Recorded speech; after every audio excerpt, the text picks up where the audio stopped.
nobody against you, especially the manager. Like if the manager feels his benefit is with you, he will be with you all the time. It's never personal. Exactly. Hello everyone, welcome to Never United. It is me, Alex. You've not been joined by Vince or Brandon this week, unfortunately. You have got the worst deal out of the three of us, but stay with me. We're going to talk about Mo Salah. We're going to talk about Carragher's absolutely insane generational rant about Mo Salah. We're going to talk about United as well, and if it is possible that Man United could be looking like we are turning around. Let's start with Mo Salah. Something that I have seen a lot recently, particularly online, the online fans, and actually even on Monday Night Football, there is this kind of sense that you have to choose Salah or you have to choose slot side. I don't think either have covered themselves in glory. The way I'm looking at this is the first thing that I thought is Arne Slot has got this massively wrong. He has got this massively wrong. And it's not just an issue of Mo Salah's acting out. It's how you then deal with it. And the way he's dealt with it, I think post and pre this happening has been a disgrace. And if I'm Liverpool and I'm Liverpool fans, I am probably going to be sat there thinking, I don't want this man at my club anymore. And forget what happened last season. Last season, I think you can almost say might have been a freak, because winning the title in your first season is an unbelievable achievement. But so few managers actually achieve that. And then it's almost like what you expected to happen last season is now happening this season. The manager's lost the dressing room. The manager's lost the fans. And at that point, I think the position is untenable. From Salah's point of view, Carragher's rant when if you haven't seen it, go and see it. It's amazing. But he says that Mo Salah has essentially thrown Liverpool's right back under the bus for the last 8 years, that Trent couldn't defend because he wasn't running back. And now all of a sudden there's this revisionism that Mo Salah is a terrible player. And he tries to caveat that every single time that he says something negative, as if that's going to pull the wool over our eyes. He's fighting back and he's biting back because he's hurt that Mo Salah has done what he's done in the manner that he's done it. Mo Salah shouldn't have done that. Mo Salah shouldn't have come out, and he's not wrong that it's calculated, and it is calculated because every time Mo Salah speaks, it is for a reason. He's never out there after Liverpool have lost. He's never there defending other players. He's there for his own purposes, his own agendas, essentially. I think Mo Salah's got to go. And I think last season was incredible. And I think Mo Salah was the best player in the league last season. I think he was the best right winger in the world. But I do think that one season too many. And it's not about quality. I've said this before. I don't think his legs have gone. Carragher said his legs are gone. I don't think his legs are gone. I think it's a mental issue right now. And whether that is anything to do with the Jota situation, which could well be, whether it's something to do with maybe trying to live up to your own expectations and the pressure that comes with. He's obviously been awarded this massive contract that not many players get at that age. And Liverpool, infamously or famously don't really issue those sorts of contracts for older players. And it is out of the norm. And that does bring its own pressures. Salah's season last season, he'll never top that. He's already reached that pinnacle. And from here on out, it is only downhill. And I think the same of Van Dijk. And again, Van Dijk's a top player and he was unbelievable last season. But I do think that given those contracts out, it almost felt like the wrong thing. And hindsight's a beautiful thing. But I do think it was the wrong thing to do because you've given two players a lot of power in that dressing room. And if for any reason, as the manager, you don't feel like they're pulling their weight, which it can happen. They're professional footballers, of course, but it can happen. If that happens, you have no power to pull them out of the team, as we've seen with Salah. And actually, Salah should have been dropped 2 months ago. And me and Brandon have spoke about it on this podcast. We've talked about it, that the time was to pull Salah out. It wasn't to wait till AFCON where he's no longer an option to pick. The time was during those sort of, when you have 1 or 2 games in a week, pull him out. Slot's starting him every single week. He's under, pressure to play his most well-paid player.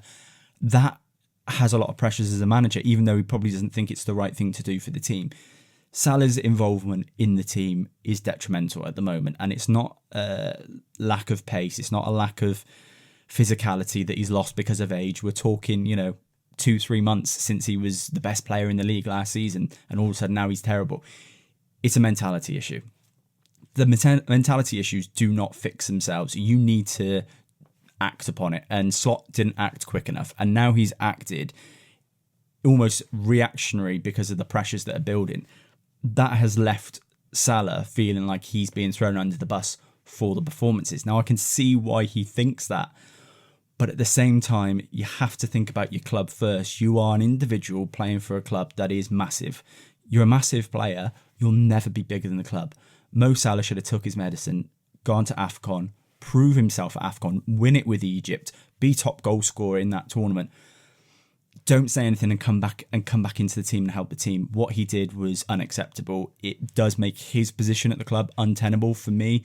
We saw it with Sir Alex, Beckham, Keane, and I saw players like Ruud van Nistelrooy. We're talking about the best players. As soon as they are a little bit above themselves, that's it. That's them. They're out. And these are fantastic players.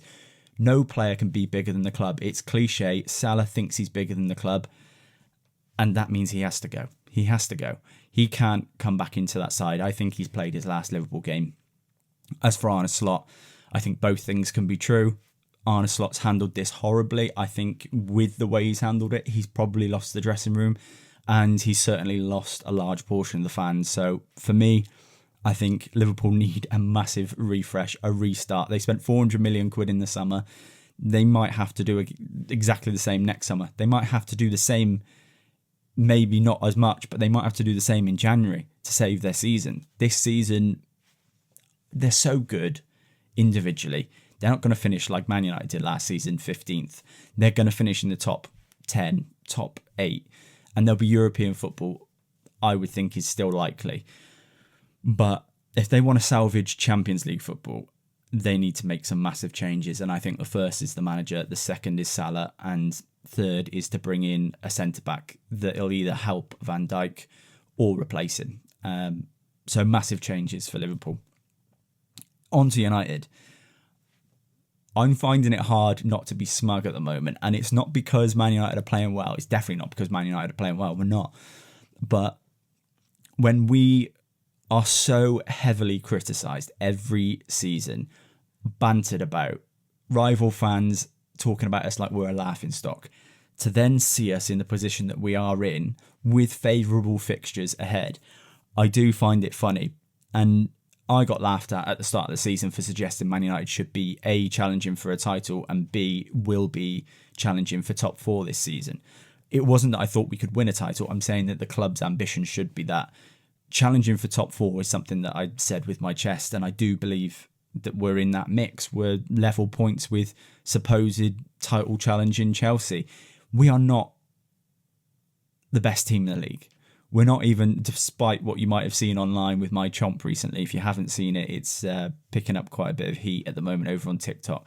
But we're not the best team in the league. We're far from it. But there is something about Man United that there's an energy, there's a vibe sometimes. And with the players, Bruno Fernandes quality and Burmo and Cunha, bringing them in, De Ligt, who's been really good. I think Luke Shaw's actually having a good season. And then the keeper, who's been really good. I think we're starting to build a really nice spine. Casemiro's been really good. And I think Šeško, once he gets going, I think he's got a chance to be a real, important player for Man United.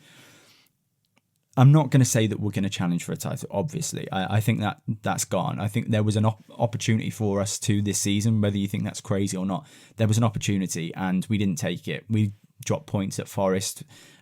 We dropped points at home to West Ham, at home to Everton. These are the games that you need to be winning. And I think, you switch those results around, we're level with Arsenal. You win those games, we're going to be up there with Arsenal and Man City.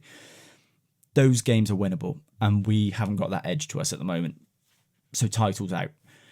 Top 4 is very much on. I don't see Palace sustaining that all season. We've seen how badly they perform when they've just come off the back of a European fixture. I don't think they've won a game all season off the back of that.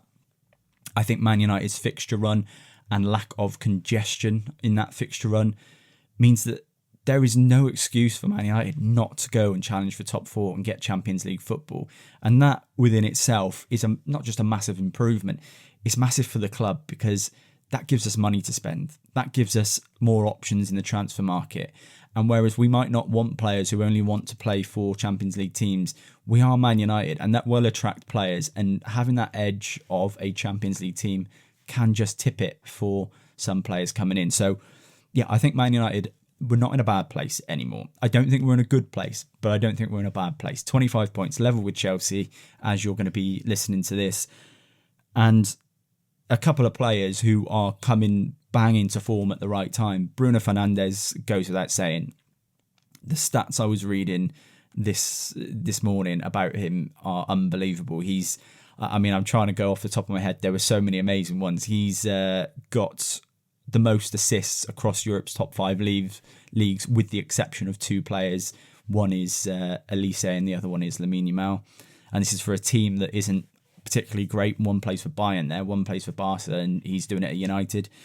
Only one player has registered 10 goals and assists over the last 7 seasons in the Premier League, and that's Bruno Fernandes.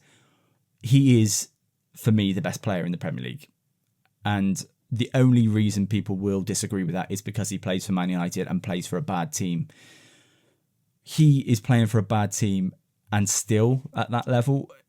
That strengthens my argument for me. I think he's the best in the league, and I don't think there's even a debate at the moment. You can say Haaland, he's the best striker, but Cole Palmer, if he's in form, yeah, I just want someone who's consistent, someone who turns up every single season and puts everything in, performs across the pitch. His defensive numbers are unbelievable. His pressing numbers, his distance covered, his assists, his chances created. He's made the most chances in the Premier League of any players, and the next closest is 12 less chances than him. He's got 40 chances created. The next closest, I think, was Szoboszlai on 28.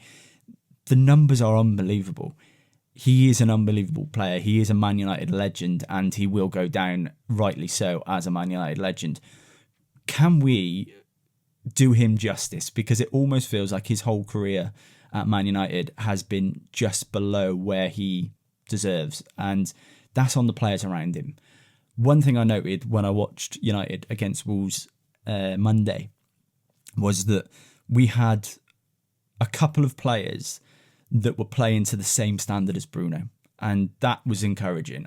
I saw Mason Mount with the performance of the season for me. That's the best performance I've seen anyone in a Man United shirt have. His accuracy of passing, the speed of thought and the execution every time the ball came to his feet. Obviously got a goal as well, which I'm buzzing for him. But he was instrumental. He pulled the strings. He was an unbelievable addition to that front 3 that I don't think we necessarily consider enough. We want to get Mbeumo, we want to get Cunha, we want to get Sesko in, we want to get Bruno in. I think Mount's got to be one of the first names on the team sheet in that left-hand side. And I think his addition to that squad will improve the players around him. I think Mbeumo will benefit from someone who can pick him out from across the other side of the pitch. Ahmad, again, exactly the same. Cunha, someone who can nice interchanges on that left-hand side. I called it a real problem for Man United the last time that I think we recorded, that everything was going down that left-hand side and there wasn't enough quality. I don't think Dallow's added quality, but Dallow playing over there does pose a threat in behind. And I think if United can play to that side rather than, gathering 3 players around the ball in that tight little corner on that left-hand side, I think that is an option, and we saw it against Wolves. I knew at the start of the game, I listened to Rob Edwards, the manager of Wolves, and he said in his last performance, Wolves' last game, that they were too scared and they didn't go for it and they didn't commit players. And I thought that, while that might be true, I don't think that's how you play against Man United, because we got too much power and pace to hurt you. And it happened. We saw Wolves push players up. Players did press a little bit more forward than maybe they might have before. 2-3 midfielders going forward where they might not have before. And that left gaps over and over again for United to exploit. And I thought they played right into our hands. So that's why I'm not getting carried away with Man United at the moment, because I do think the games that we win, maybe the teams let themselves down on the day. You can only beat what's in front of you. So, I won't criticise Man United. But yeah, and Burmo, someone that maybe worried me a little bit, feels a bit stiff at the moment. But he got his goal. And the thing is, with United players, historically, or at least in the last decade, players come in for big money. When they're not performing, they're not getting those numbers. But maybe they're getting nice little performances, cameos. With Mbermo, it's like, I don't feel like the performances are there personally, but the numbers are there. And those performances will come because he's such a good player. So I'm really happy for him that he managed to get his goal. I thought Dalot played really well, and I think he's had a good last couple of games. I thought he was brilliant against Palace as well. So positive signs overall, I think. We can't not talk, considering this is a Liverpool and a Man United podcast, can't not talk about Isak at Liverpool and my feelings on him at the moment. Interesting comments from Arne Slot, and not the comments I think you want to hear if you're a Liverpool fan regarding Isak, saying that they don't have a Jacob Murphy. That might be true, but highlighting a player from an opposition team, profile him, and then to say that we don't have that when you've got Mo Salah who plays in that position. And bear in mind, Mo Salah got like 18 Premier League assists last season, so it's not like they haven't got that player. Jacob Murphy was phenomenal for Newcastle last season, and Isak really benefited.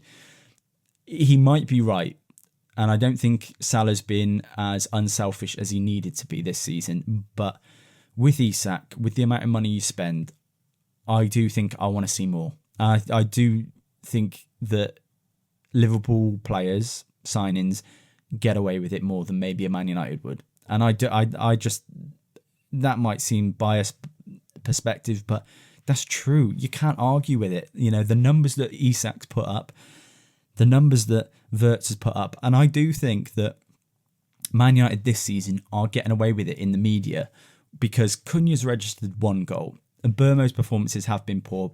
Great, his numbers have been there, to be fair. And then Sesko's not really delivered in the sense that maybe some people would expect for that amount of money. I think if Liverpool weren't doing what they're doing and playing as badly, and Isak wasn't doing what he's doing, Wirtz isn't doing what he's doing, those United players would be coming under a lot more scrutiny. And I think it's because of the way that Liverpool have played, the way that those signings have played, that they're getting away with it a little bit more. And rightly so. Man United players come up under so much scrutiny unfairly, and I do think that this is maybe a nice level playing field now. I don't think everyone should be laying into Isak or Wirtz, but I do think that it would happen if they were Man United players. Isak needs to find some form, and quickly. I don't think that we can allow Wirtz to go for much longer without putting some real pressure. I know he gets memes and I know he gets comments and stuff like that, but the media is protecting Florian Wirtz right now. And I'm sorry if you disagree. It's true. If he was a Man United player for £100 million and hadn't registered a single goal or assist in the Premier League, he'd be getting crucified, and he's not. And I don't think that's the right thing to do, to crucify a player, but I do think there needs to be some standards, particularly in media, when you're supposed to be unbiased, you're supposed to be objective. Florian Wirtz is getting away with murder at the moment. And if he'd have signed if he had signed for Man United, rather than Liverpool, this would be a different story. And we saw it with Anthony. We saw it with Pogba times 100. These are not good enough performances from Wirtz to get away with not putting in a goal or assist. I'm sure it'll click for him because he is a quality player. I've watched Florian Wirtz for a long time. I watched the Bundesliga quite a lot, and I loved watching Leverkusen, particularly under Xabi Alonso. Wirtz was phenomenal, and he was unbelievable. But Liverpool didn't sign Wirtz to come in and play nice tippy-tappy football. They signed him because of the numbers that he was putting up.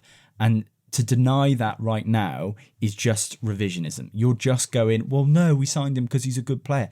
You signed him because he was bagging 20 assists a season and 15 goals. That's not happening. Therefore, the signing at the moment is failing. And Slot's got some decisions to make. I don't think Wirtz being dropped is one of them. I do think Isak being dropped is one. I cannot believe that Ekitike does not play every single game. I think he's been maybe Liverpool's best player other than Szoboszlai this season. Ekitike needs to start, and whether that means he plays in his best position up front, he should play over Isak. If it means that he should play on the left wing and try and fit him in on the left wing, play him. When you've got a player who's performing that well in his first season with the pressure that he was under coming in, you've got to play him and forget his attitude. I mean, maybe he's thrown his toys out the pram a little bit. He's young. What do you expect? He's young and he's come in and a player's taken his place who's not performing, and also he's in form and you're taking him out of the team. Slot's got so many decisions wrong this season, and that's not to take away what he did last season, but he's got so many things wrong. If he does not hold a crisis meeting before the next Premier League game and really issue some players some warnings, but also praise some players that have actually been performing for him, I think he's out of a job by next year. I think January comes, the fixtures pile up over Christmas. Getting out of this rut is more and more difficult when you've got game after game after game. I think Liverpool would be doing the right thing to move him on. And I don't say that lightly. I say that because of his reactions to the big moments this season. He never really had that pressure last season. He came in to a Klopp team with the expectation that he would maybe have to rebuild that season, and it was going to be a slow start. He won the league. Every game that Slot won became even more so a pressure reliever. Every game felt like it made him there in people's judgment of him, but maybe lower in terms of expectations. It's like, look what he's doing. And it just, this disparity between what he was expected to do and what he actually was doing grew and grew and grew. And that gave him a lot of leeway. And he never had the pressure. The moment the pressure was on at a massive club, it's a massive club, Liverpool, that pressure's going to come. The moment it came, he's buckled. And I think the players around him have let him down. But it's on him to sort that out. And he's not. And I do think that's a worry for me if I was a Liverpool fan, and I don't think he'll be there for much longer. I think Liverpool would be doing the right thing by moving him on. Let's do a preview for the weekend. Liverpool play Brighton at home, 3:00 on Saturday. It's going to be a tough game for Liverpool because Brighton won't let them get off the hook as easy as maybe Villa did when they turned up at Anfield. I do think Liverpool will maybe sneak one. I think it's going to take something either outrageous or something that's a little bit lucky for them to get out of this rut. But I see it happening. I see the Anfield crowd getting behind them. No Salah distraction at the weekend because he will not be playing. I think Slot can really go for his best team and what he thinks now. I think he's got almost nothing to lose and everything to lose at the same time. I think Liverpool will sneak one. I do think Brighton will go there and score, but maybe a 2-2, maybe a 3-2 to Liverpool. And it's going to paper over some cracks, but it'll be a much needed win. I think they'll win at the weekend. United play Monday night again, which is annoying. We've got Bournemouth at home. Really tough game. There's too much danger in that Bournemouth side not to exploit what Man United allowed Wolves to exploit. Wolves didn't take their chances, some of them, but there was a lot of really good positions for Wolves, and I think United could have been in trouble a couple of times. I think the biggest thing for United for me is a mentality. A lot of them, you can see, they don't fully believe that, one, that they're as good as maybe the qualities is in the squad. I don't think they believe that they can go and challenge for a title. I don't think they believe that they're going to win every game. And when it gets tough for them, you do see them buckle. Wolves didn't have the quality to exploit that. Bournemouth, on the other hand, will exploit that. And I struggle to ever say that United are going to lose. It feels like one that, just as we build momentum again, it feels like one where we could slip up. I'll take a 1-1. I'll take a draw. Bournemouth are doing well this season. A lot of dangerous players. We can't keep a clean sheet. We are attacking well. I think we've had the most shots in the Premier League this season. Only Arsenal and Man City have scored more than us. There'll be goals. I think it'd be maybe 1 or 2 or something like that. Guys, thanks for joining me. It has been weird doing this by myself again, because I used to do this by myself all the time. And then I've had the backing of Brandon or Vince and both of us and all of us at times, and it's been fun. But normally I'm talking over them, so I've got no one to interrupt me. And that's probably quite nice for them that they get a break from me this week. But we will be back next week, next Monday, next Wednesday, every Monday and Wednesday until the end of the season. Have a great week. Follow me if you haven't already on TikTok. It's at Alex Goalpost. You'll also be able to find Brand, who's under the name Was Goalpost. That's at Was Goalpost on TikTok. That'll be for all the best bits. Go and follow Vince. He's at Vince Goalpost as well. I'm on Instagram. You can listen to this show on the go on Spotify and Apple Podcasts at Alex Goalpost. Have a great week. 20 times the champions of it. And Bruno's in and scores for Manchester United. On an Old Trafford hat-trick here, Mo Salah.